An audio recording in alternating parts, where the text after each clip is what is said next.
बातें करते हम खेतों की और उसके रखवाली की, बाग बगीचा फल फूलों और फसलों की हरियाली की। हम बीजों की बातें करते उत्तम जल संसाधन की, हम तकनीकी बातें करते फसलों के उत्पादन की। हर किसान का सपना सच हो जीवन सुखद बनाने को, गाँव-गाँव के हर आंगन का प्यारा सा ये दर्शन। कृषि दर्शन, कृषि दर्शन, कृषि दर्शन, कृषि दर्शन, कृषि दर्शन, कृषि दर्शन, कृषि दर्शन, कृषि दर्शन। जोहार, नमस्कार। कृषि दर्शन के आज के अंक में आप सबों का स्वागत है। किसी भी मंजिल को पाने के लिए रास्ते बनाने पड़ते हैं, उन रास्तों पर चलना पड़ता है और उन रास्तों की जो परेशानियां हैं उनसे भी रूबरू होना पड़ता है। लेकिन अगर आपके पास जानकारियां हैं तो ये परेशानियां कोई महत्व नहीं रखती हैं। तभी तो हम कोशिश करते हैं कि कृषि जगत से जुड़ी हुई तमाम तरह की जानकारियां आप तक पहुंचा सके, और यही काम करता है हमारा कार्यक्रम कृषि दर्शन, जिसकी शुरुआत होती है कृषि समाचार से। तो आइए देख। नमस्कार, कृषि समाचार में आपका स्वागत है। मैं हूं प्रियंका। आइए देखते हैं आज कृषि समाचार में क्या है खास। रांची जिला के किसानों को अनुदान पर पंप सेट और पाइप देने की है योजना।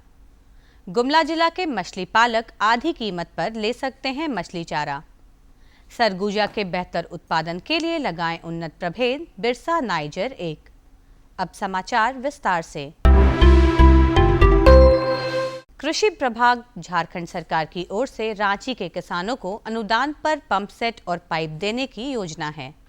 इसमें 1.5 से 3 हॉर्स पावर तक के पंप सेट की इकाई योजना लागत 20,000 रुपये है। 3.5 से 5 हॉर्स पावर तक के पंप सेट की योजना लागत 30,000 रुपये है। इन दोनों पंप सेट के साथ 200 फीट पाइप भी दिए जाएंगे, जबकि 1 हॉर्स पावर के सोलर पंप सेट की इकाई योजना लागत 90,000 रुपये है। इस योजना से लाभ लेने के लिए जिला भूमि संरक्षण कार्यालय रांची से 15 सितंबर तक आवेदन दे सकते हैं। गुमला जिला के मछली पालकों को सरकार की ओर से 50% अनुदान पर मछली चारा उपलब्ध कराया जा रहा है। मछलियों के लिए ये आहार 24% प्रोटीन युक्त है। आकार के आधार पर 2 प्रकार के मछली चारा हैं और इनकी कीमत भी अलग अलग है। 2 मिलीमीटर से 4 मिलीमीटर वाले मछली चारा की कीमत 44 रुपये प्रति किलोग्राम है, जो 22 रुपये में मिलेगा, जबकि 2 मिलीमीटर से छोटे चारा की कीमत 36 रुपये प्रति किलोग्राम है, जो 18 रुपये में मिलेगा। इसके लिए जिला मत्स्य कार्यालय में 20 सितंबर तक आवेदन दे सकते हैं। किसान भाइयों, खरीफ तिलहनी फसल सरगुजा की पिछात खेती के लिए सितंबर में बुआई का काम पूरा कर लें। सरगुजा के बेहतर उत्पादन के लिए बिरसा नाइजर 1, बिरसा नाइजर 2 या बिरसा नाइजर 3 का चयन कर सकते हैं। सरगुजा की छिड़काव विधि से बुआई करते हैं तो 8 किलोग्राम बीज प्रति हेक्टेयर की दर से लगाएं, जबकि कतारों में बुआई करते हैं तो 6 किलोग्राम बीज प्रति हेक्टेयर की दर से लगाएं। सरगुजा की पिछात बुआई में कतारों के बीच 30 सेंटीमीटर और पौधों के बीच 10 सेंटीमीटर की दूरी रखें। सरगुजा के उन्नत प्रभेदों में बिरसा नाइजर 1, बिरसा नाइजर 3 की उत्पादन क्षमता 6 से 7 क्विंटल प्रति हेक्टेयर है, जबकि बिरसा नाइजर 2 की उपज 5 क्विंटल प्रति हेक्टेयर है। जो किसान कतारों में धान की बुआई किए हैं, वो अपने खेतों में खरपतवार निकालने के लिए कृषि उपकरण कोनोविडर का उपयोग करें। इस यंत्र द्वारा हाथ से निकाई गुड़ाई करने की तुलना में 60% मजदूरी की बचत और 9% उपज में वृद्धि होती है। 10 सितंबर को कृषि विज्ञान केंद्र दिव्यांग में कृषि वैज्ञानिक सलाहकार समिति की बैठक का आयोजन किया गया। बैठक में उपस्थित अटारी पटना के निदेशक अंजनी सिंह ने संस्था द्वारा किए गए कार्यों पर संतोष जताया, साथ ही आने वाले वर्ष के लिए लक्ष्य का भी निर्धारण किया। बैठक के दौरान स्वामी भावेशानंद ने वैज्ञानिकों को सलाह दी कि वे आदिवासियों के बीच में स्थानीय संसाधनों पर आधारित कृषि कार्य पर जोर दें, साथ ही जैविक कृषि को बढ़ावा दें। जो नई नई टेक्नोलॉजी आई है, उस टेक्नोलॉजी को उन फसलों के साथ कैसे हम उपयोग में लाएं और उस तकनीक का उपयोग करते हुए जो जिसकी बात आपने की कि जो यहाँ हो रहा है फसल, उसको आगे कैसे बढ़ाएं, उसका उत्पादन कैसे बढ़े और इनकम कैसे बढ़े। और अब एक नजर राज्य के 5 प्रमुख शहरों के मौसम के मिजाज पर।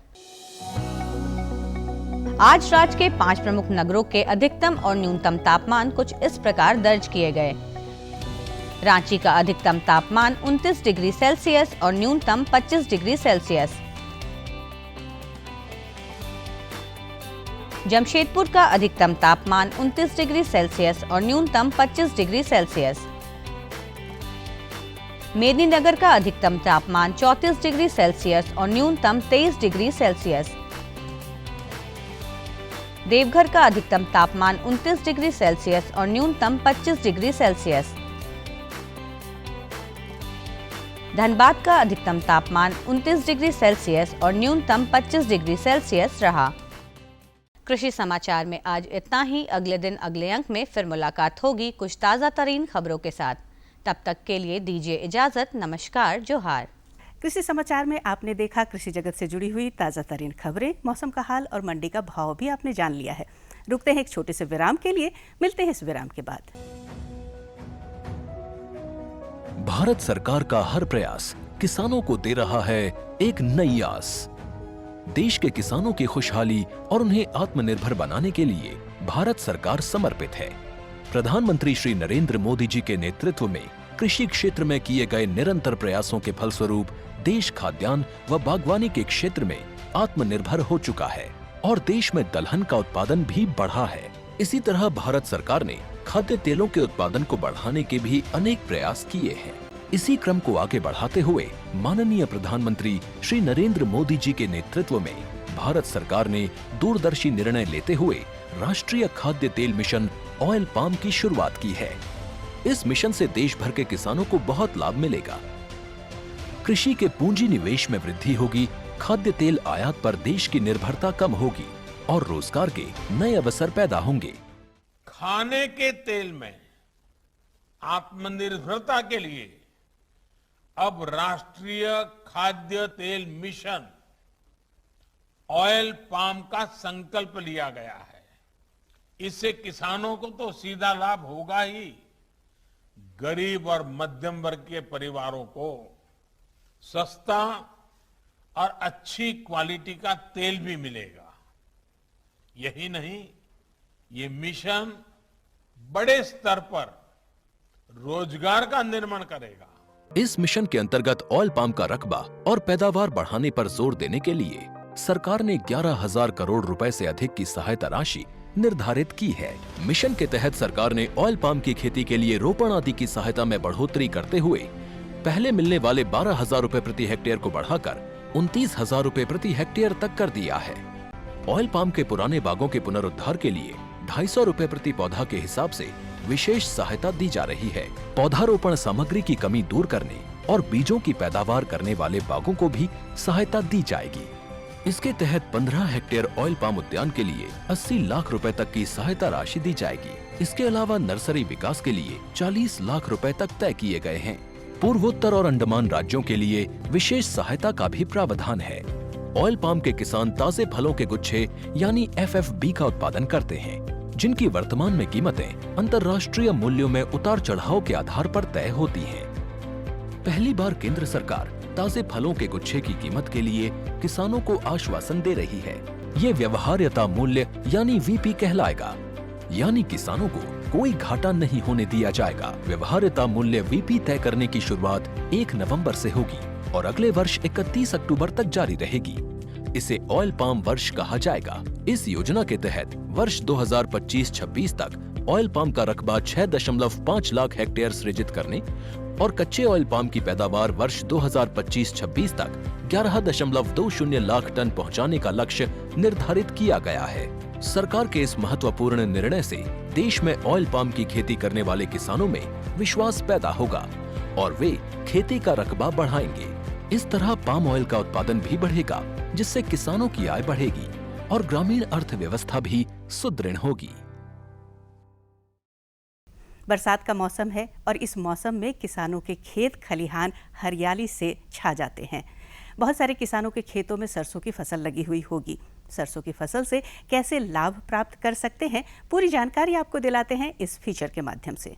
किसान भाइयों, जैसा कि हम जानते हैं कि इस वर्ष झारखंड प्रदेश में ससमय बारिश नहीं होने की वजह से खरीफ की फसलें प्रभावित हुई हैं।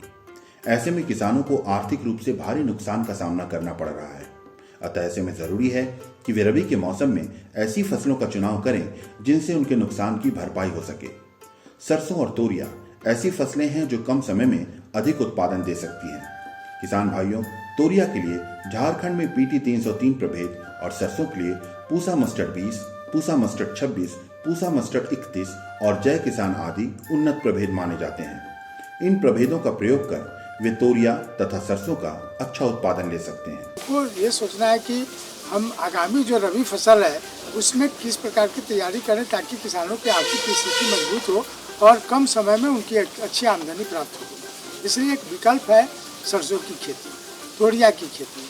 तो खास करके जो हमारा अपलैंड जो राइस है, जो कि हम नवंबर लास्ट तक हार्वेस्ट हो जाता है, वैसे खेत में जो चाहे खेत बच गए हैं कि पानी के अभाव में जिसकी रुपाई नहीं हो पाई, वह अभी पानी हुआ है, किसान भाई से मेरा यही सुझाव होगा कि वो तैयारी करें और अर्ली जो 15 सितंबर के बाद वो तोरिया की खेत में बुआई करें। तोरिया एक शॉर्ट ड्यूरेशन क्रॉप है, 60 से 70 दिन में भी हो जाता है। तो वैसे फसलों की हम खेती करके फसल आच्छादन को भी बढ़ावा दे रहे हैं। और दूसरा जो है वो जोखिम जो है वर्षा पात्र के जो देखते हुए जो जोखिम है, उस जोखिम से उभरने के लिए कि हम एक अच्छा विकल्प की ओर भी आगे बढ़ेंगे। इसलिए किसान भाइयों से यही आग्रह है कि जो उन्नतशील प्रभेद हैं तोरिया की, जैसे PT 303 है, जो बहुत सारे प्रभेद हैं, इन प्रभेदों का उपयोग करें और अपनी खेती को आगे करें। उसके अलावा जो सरसों की खेती है, जो हम लोग जिसको यहाँ पर ज़्यादातर सरसों में लोग राई को ही सरसों बोलता है, तो पीली सरसों की भी खेती यहाँ पर अच्छी संभावना है। तो राई की खेती को हम बढ़ावा दे सकते हैं, जिसके लिए पूसा मस्टर्ड 20 है, पूसा मस्टर्ड 31 वैरायटी है, पूसा मस्टर्ड 26 है, जय किसान है, जो यहाँ के लिए काफ़ी बढ़िया प्रभेद है। किसान भाई उसको उपयोग कर सकते हैं और अच्छा से इसका उत्पादन प्रौद्योगिकी के साथ किया जाए तो हम 15 से 20 क्विंटल तक उत्पादन हम प्राप्त कर सकते हैं। किसान भाइयों, सरसों लगाने का सही समय अक्टूबर की शुरुआत से 15 नवंबर तक का होता है। अतः इस दौरान उन्हें सरसों लगा लेना चाहिए। सरसों लगाने के पहले उन्हें खेतों की अच्छे से तैयारी कर लेनी चाहिए। उन्हें अपने खेतों में चूने का व्यवहार करना चाहिए ताकि मिट्टी की अम्लीयता को कम किया जा सके। किसान भाइयों, सरसों की खेती के लिए 6 किलो बीज 1 हेक्टेयर जमीन के लिए काफी होता है, अतः वो इससे ज्यादा बीजों का इस्तेमाल न करें। हमारा सरसों लगाने का जो है अक्टूबर ऑनवर्ड्स हो जाता है, यानी हम 15 नवंबर तक कोशिश करें कि हम यहाँ पर सरसों की खेती कर लें। उसके पहले तो हमको पहले बीज ज़मीन तैयार करना ही है, बढ़िया से ज़मीन की तैयारी करें। किसान को हमारा यही करना है यहाँ पर किसान भाइयों की लाइमिंग का जो चूना का प्रयोग निश्चित तौर से करें, क्योंकि हमारा जो ज़मीन है उसमें अम्लीयता ज़्यादा है, जिसके चलते किसी फसल का उत्पादन जितना हमको चाहिए उतना नहीं मिल पाता है। और दूसरा सबसे मुख्य बात है कि हम उन्नतशील प्रभेद क्वालिटी बीज जो भी प्राप्त करें, क्वालिटी बीज और उन्नतशील प्रभेद का उपयोग करें। जैसा कि हमने बताया कि राई के लिए यहाँ पूसा मस्टर्ड 30 है, पूसा मस्टर्ड 26 है, पूसा जो है 31 भी है, जय किसान है। इन तमाम प्रभेदों में से किसान भाई जो उनको सुविधा से उपलब्ध होता है उन प्रभेदों को लगाएं और बीज दर जो है ज़्यादा मत दें, क्योंकि पैसा को सेव करना ही सबसे मेन है खेती को लाभकारी बनाने में। मात्र 6 kg बीज यहाँ के प्रति हेक्टेयर 250 डिसमिल के लिए सफिशिएंट है, उसको उतना ही बीज का उपयोग करें। किसी भी फसल की पैदावार बढ़ाने में खाद और उर्वरकों की अहम भूमिका होती है, अतः ये आवश्यक है कि वे अनुशंसित मात्रा में खाद और उर्वरकों का प्रयोग करें। सरसों की खेती में कंपोस्ट के अलावा नेत्रजन, फास्फोरस, पोटास तथा सल्फर का प्रयोग उनके उत्पादन को बढ़ाने में सहायक होता है। और रही बात की किसान को खाद उर्वरक का प्रबंधन कैसे करें, तो जो कंपोस्ट है, जो आमतौर से किसान अपने कंपोस्ट का उपयोग करते हैं, कंपोस्ट को कंपल्सरी तौर से देना ही है। उसके साथ साथ नेत्रजन, फास्फोरस और पोटास की मात्रा जो अनुशंसित है यहाँ के लिए उसको देना चाहिए। 20-40-20 है, कहीं 20-60-20 भी है। तो उसमें हमको साथ साथ एक मेरा सुझाव है कि इसमें सल्फर की प्रयोग, तिलहन फसल है, सल्फर का प्रयोग किसान करेंगे तो उसका गुणवत्ता में भी बढ़ोतरी होगी और तेल की मात्रा में भी बढ़ोतरी होगी। तो इस बात को ध्यान में रखना है। तीसरा एक और इम्पोर्टेंट बात है कि हम एक सरसों की खेती के साथ साथ, राई की खेती के साथ साथ मधुमक्खी पालन भी एक अच्छा व्यवसाय के रूप में आएगा और उससे हमारा उत्पादन जो है, मधुमक्खी पालन अगर सरसों के साथ हम करते हैं तो 15 से 20 केजी जो है हमको मधु भी प्राप्त होता है और 15 से 20 केजी हमको प्रति हेक्टेयर उत्पादन में भी वृद्धि मिलती है। किसान भाइयों, सरसों की खेती में ये ध्यान देना अति आवश्यक होता है कि इसे किसी भी सूरत में 30 नवंबर के बाद न लगाएं। ऐसा करने से ठंड के कारण इनमें लाही के प्रकोप की संभावना बढ़ जाती है। इनसे फसलों को काफी नुकसान पहुंचता है। सरसों की खेती में सिंचाई के लिए अधिक पानी की भी आवश्यकता नहीं होती। वे 3 सिंचाई करके भी इसका अच्छा उत्पादन ले सकते हैं। सरसों है, तुरिया है, एक कम पानी में होने वाली फसल है। तो पहला तो किसान भाई कम पानी में, इसका मतलब ये नहीं कि इसको पानी नहीं देना है। अच्छा उत्पादन लेने के लिए आपको कम से कम इसको 3 पानी देते हैं तो काफ़ी अच्छा उत्पादन किसान को प्राप्त होगा। खास करके जो अगर हमको देखते हैं कि बुआई किया ज़मीन में उपयुक्त नमी नहीं है तो प्लांट पॉपुलेशन नहीं होगा। तो नमी जो एक ऑप्टिमम नमी होना चाहिए जिससे कि हमको पौधा की संख्या जो है वो ऑप्टिमम मिल सके।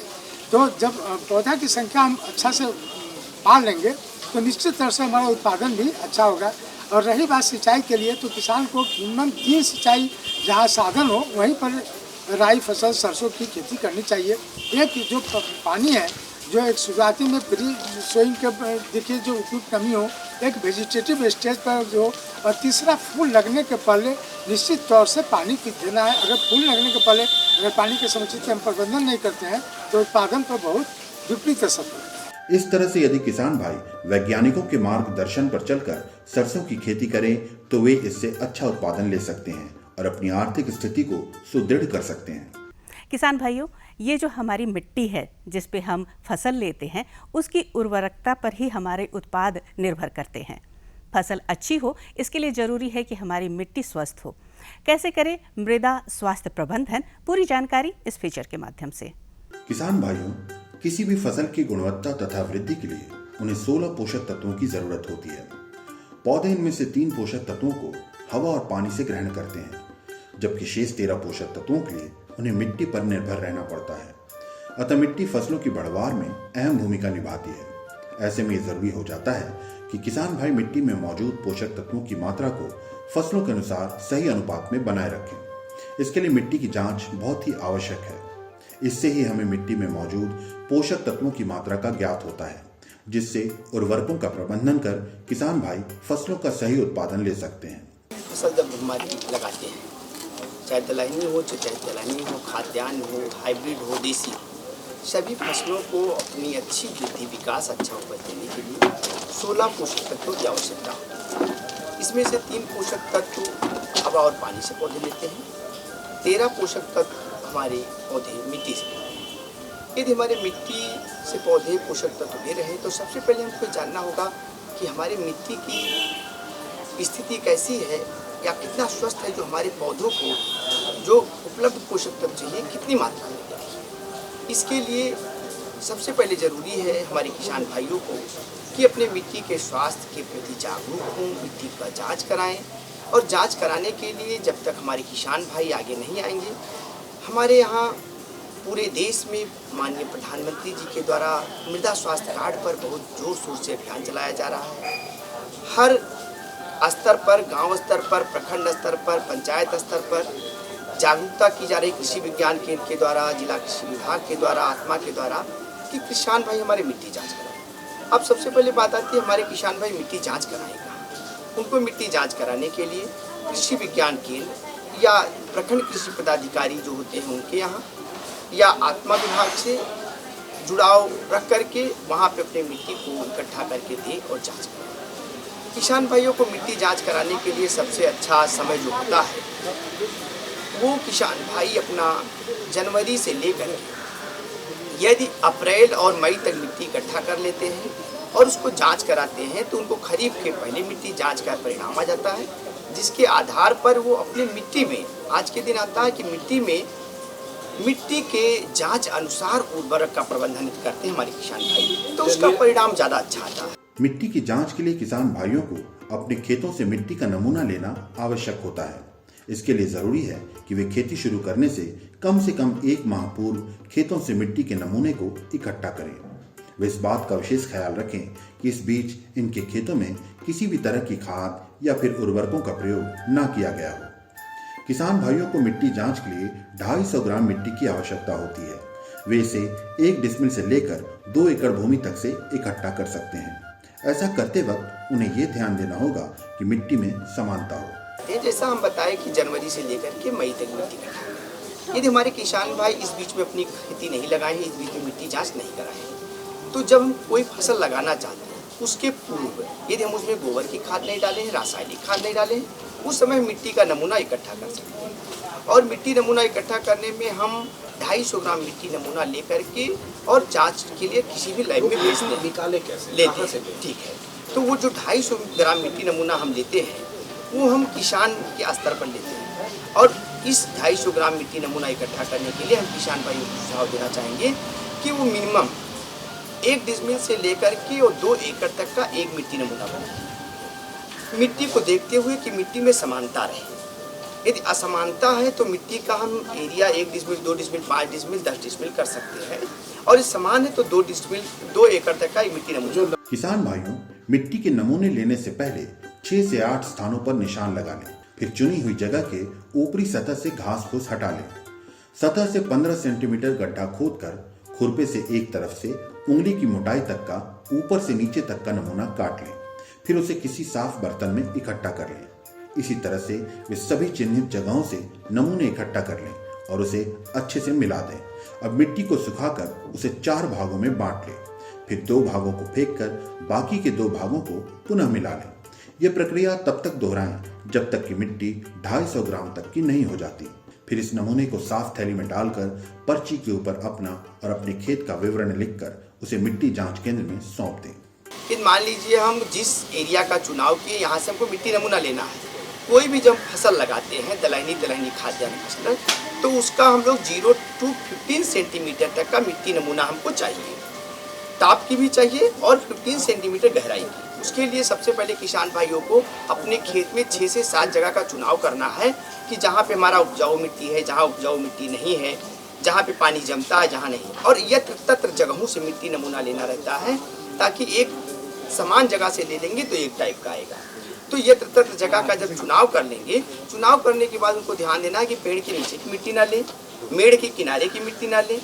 अब वहाँ पर वो किसान भाई हमारे जाते हैं, हाँ वहाँ पर ना लें। अब वहाँ पर हमारे किसान भाई जो सिलेक्शन कर लिए जगह का, वहाँ जाएंगे तो वो कुदाल को लेकर के एक मान लीजिए पूरब की दिशा में खड़े होकर मारते हैं, तो उधर फिर एक दूसरा पश्चिम की दिशा में हो जाए, ताकि 2 साइड से जब मार के मिट्टी को निकालेंगे तो वी शेप बन जाएगा। मिट्टी में वी शेप बनाए, 4 साइड से नहीं मारे किसान भाई। बहुत सारे किसान भाई गलती करके 4 साइड से मारते हैं, लेकिन 2 साइड से मारे, वी शेप बनाए और उस वी शेप का वो दिखाए, देखें कि 15 सेंटीमीटर तक की गहराई है कि नहीं। यदि 15 सेंटीमीटर तक गहराई नहीं है तो उसको 15 सेंटीमीटर तक की गहराई करें। फिर उसके बाद यदि वहाँ पर जो वी शेप बनाए हैं ऊपर में एक खरपतवार है तो उसको फावड़ा या कुदाल से हल्के से डालें कि मिट्टी हमारी डिस्टर्ब ना हो। अब ऊपर से जो वी शेप हुआ उसके अंदर पार्ट से दोनों साइड से 1 सेंटीमीटर तक की मिट्टी खुरच के लें, यानी कि 0 से लेके 15 सेंटीमीटर तक पतला परत खुरचें। और 7-8 जगह से जब हमारे किसान भाई मिट्टी उठाएंगे तो स्वाभाविक है कि 2-2.5 किलो मिट्टी हो जाती है। उस मिट्टी को लाएं, ये गीली मिट्टी है तो उसको छायादार जगह में सुखाएं। सुखाने के बाद उसको जब मिट्टी कूटने लायक हो जाए तो उस सब मिट्टी को जो हमारा 6-7 जगह से उठाएं उसको कूट करके सीमेंट, गिट्टी, मोरंग, बालू को अच्छे से मिलाते हैं। वैसे मिलाएं, मिलाने के बाद एक गोल शेप बनाएं, फिर उसका 4 खंड करें, आमने सामने के 2 लें और 2 को हटा दें। ये प्रक्रिया हमारे किसान भाई जब तक करेंगे जब तक 250 ग्राम मिट्टी ना रह जाए। जब 250 ग्राम मिट्टी रहेगी तो उसको हम किसी साफ प्लास्टिक में या कागज में या कोई कपड़े के थैली में उसको रखेंगे और उसमें 2 सूचना देना रहता है हमको। एक भूमि का पूरा सूचना, भूमि के सूचना में है कि दोन है कि टाण है, हमारा ऊपरी जमीन है कि मध्यम है कि दोन है, खाता प्लाट नंबर उसमें दे दें।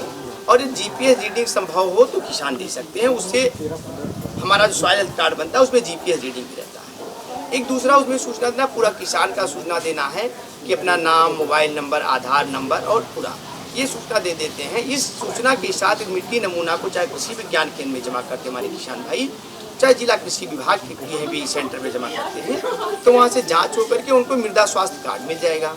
और किसान भाइयों को ये सबसे बड़ा हमारा सूचना है कि मिट्टी तो दे देते हैं लेकिन उस फसल नहीं लिखते किसान भाई। उसमें 6 फसल का किसान भाई लिखे कि इस मिट्टी में हम 6 फसल कौन सी लगाते हैं। लेकिन किसान भाइयों का ये मानना रहता है कि 6 फसल इसमें कहाँ लगाते हैं। लेकिन एक बार मिट्टी जांच कराने के बाद कम से कम 3 साल के बाद उनको मिट्टी जांच कराने की आवश्यकता है। तो 3 साल में 6 फसल तो लगा लेंगे, कभी उड़द लगा रहे हैं तो कभी भिंडी लगा रहे हैं, कभी आलू लगा रहे हैं। यदि किसान भाई फसल का उसमें दे देते हैं सूचना, तो उस सॉइल हेल्थ कार्ड में उसके अनुसार मिट्टी जांच अनुसार उसमें संस्तुति आ जाता है, अनुशंसा आ जाती है। यदि उस अनुशंसा के हिसाब से किसान भाई उर्वरक का प्रबंधन करेंगे तो उनका मिट्टी भी स्वस्थ रहेगा और उपज भी अच्छा मिलेगा। किसान भाइयों, जांच केंद्र में वैज्ञानिकों द्वारा मिट्टी की जांच की जाती है और फिर आपकी फसलों के अनुसार उसके लिए पोषक तत्वों की अनुशंसा की जाती है। किसान भाई इन तत्वों का प्रयोग अपने खेतों में करके अपनी फसलों की पैदावार बढ़ा सकते हैं। हाँ, उस अनुशंसा कार्ड में ही बना रहता है कि हमारे किसान भाई मान लीजिए प्राइमरी न्यूट्रिएंट का कमी है तो उसमें 2 अनुशंसाएं दी जाती है, एक DAP यूरिया और पोटास के साथ, एक सिंगल सुपर फास्फेट और यूरिया और पोटास के साथ, ये प्राइमरी न्यूट्रिएंट के लिए। और उसमें एक साइड में रहता है जिस माइक्रोन्यूट्रिएंट की कमी रहती है उस माइक्रोन्यूट्रिएंट के लिए भी उसमें अनुशंसा दी जाती है कि हमारे किसान भाई किस तत्व को किसके माध्यम से, किस सोर्स से उसकी आपूर्ति फसल में करें। ऐसा करने से हमारी मिट्टी का स्वास्थ्य भी अच्छा रहेगा, साथ ही साथ उपज बढ़ेगा और जब स्वस्थ धरा तो खेत हरा होगा। किसान भाइयों, मिट्टी फसल की जान होती है, अतः इसके स्वास्थ्य पर ध्यान देकर ही सफल खेती की जा सकती है और अपने आप को आर्थिक रूप से सुदृढ़ किया जा सकता है। तो देखा किसान भाइयों आपने, अगर हमारी मिट्टी स्वस्थ है तो फसल भी लहलहाती हुई मिलेगी। तो आपने देखा आज का कार्यक्रम जिसमें हमने बातें की सरसों की फसल के बारे में और साथ ही मिट्टी के बारे में। आपको शायद ध्यान हो कि आज हिंदी दिवस है और ये दिवस हम लोग अपनी भाषा के नाम करते हैं। हमें उम्मीद है कि आप भी अपनी भाषा से प्रेम करते होंगे और साथ ही साथ इसका उपयोग भी बखूबी करते होंगे। आप सबों को हिंदी दिवस की बहुत सारी शुभकामनाएं। हमारा कार्यक्रम आज यहीं तक, लेकिन अगर आपको अपनी कोई बात हम तक पहुंचानी है तो हमें खतों के द्वारा जरूर लिख भेजें। हमारा पता है कार्यक्रम कृषि दर्शन, कृषि प्रकोष्ठ द्वारा केंद्र निदेशक, दूरदर्शन केंद्र, रातू रोड, रांची, पिन संख्या 834001। पूरी टीम के साथ मुझे दीजिए इजाजत। जोहार, नमस्कार।